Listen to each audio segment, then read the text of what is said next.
I hear that merchants do a lot of good things, advices, credits, and so on. So are you fully satisfied? Fully Microphone, satisfied. yeah. Yes, I do believe that a number of traders, a number of Fairtrade certified are buying Fairtrade products. But for the small-scale farmer in Africa, it's just still not enough. For example, when we look at Africa and the Middle East, on average, this is an average, only 23% of the products that we produce as Fairtrade is sold on Fairtrade terms. And as you well know, that the cost of sustainable production is not cheap.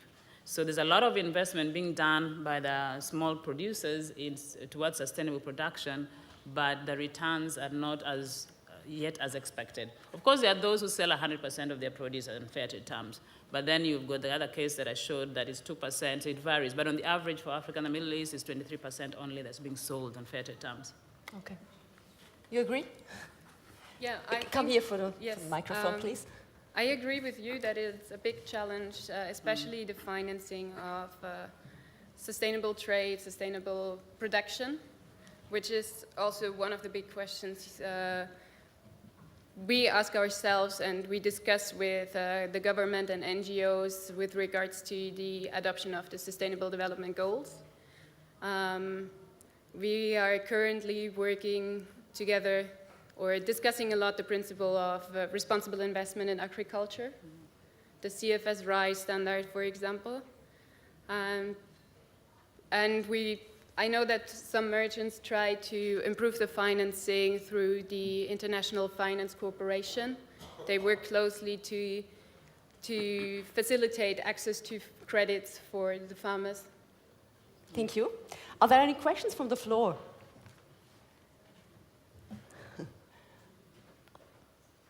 Here not, perhaps here.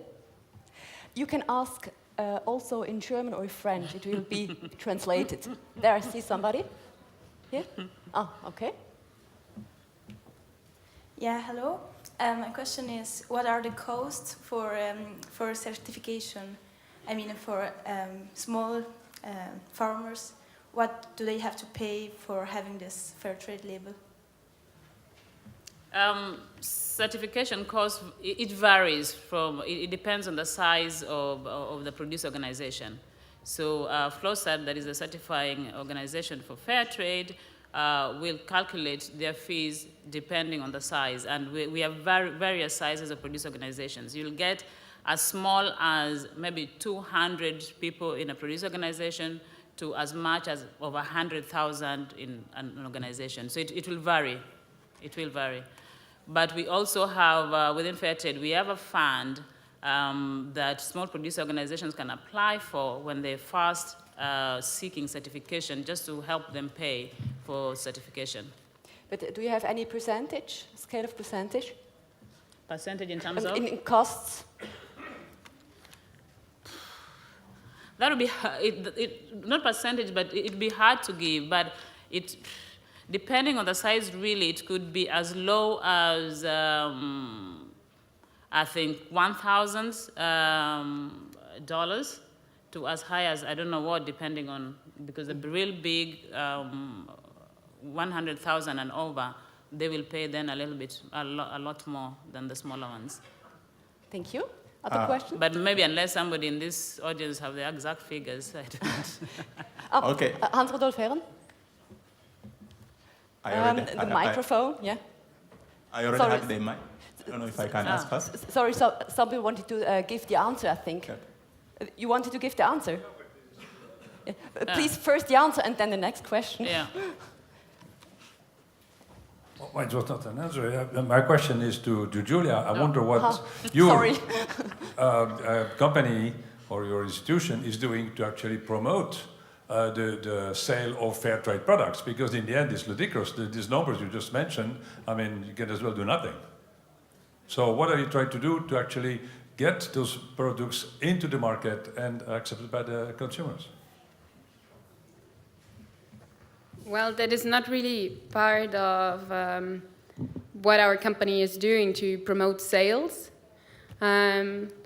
we work within our organization to promote standards, to raise awareness about certain topics that come up that are important, like the UN Guiding Principles on Business and Human Rights. But we do not promote products itself. This we leave to the distributor of, the food distributor like Nestle or the supermarkets, Migros. It's them who should promote the product. Thank you. Then the person before, I apologize. Okay, my question is directed to Madame Nyong'o, sorry. 2 years ago, I wrote a research about fair trade in Uganda and about coffee. What I found with the farmers is that they have a problem with the middlemen. Most of the farmers down in the villages do not have proper education. Some of them do not have even bank accounts. So to do any marketing, they usually have to pass through middlemen. And some of them lose up to 50% of the value of their coffee and maybe other products.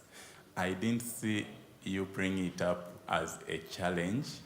And then the second part is that some farmers complain that the fair trade conditions are very tough. They cannot meet them. What would you say about this? Thank you. Okay, in the case of why didn't I bring up middlemen? From the beginning I said that there are many challenges, and for the sake of today, I only chose those 3, but it's not like the others do not exist. They do exist. But in fair trade, first of all, what we do is organize farmers into farmers groups, and so that they form an organization that is strong. And one of the conditions, of course, once you're an organization, is that you do open an account. That's how you get your money. So the fair trade certified small produce organizations would have an account, etc., and there's more. It's a direct sale rather than going through middlemen, etc. But I know it's a rampant problem, not just in Uganda, but also in Kenya with the coffee farmers. And so I think in the respect that then in fair trade there is a contract between the buyer and the producer organization, so there's direct relations in that type of business association. Your third one was on?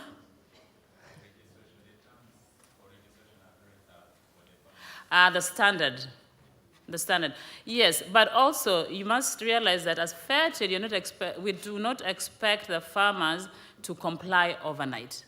It's a developmental process. So there are some conditions that you need to comply with in the first year, the minimum, the real minimum, and then as time goes on, every year you improve and you improve. So it's developmental. It is not that you have to comply with all the standards overnight. No.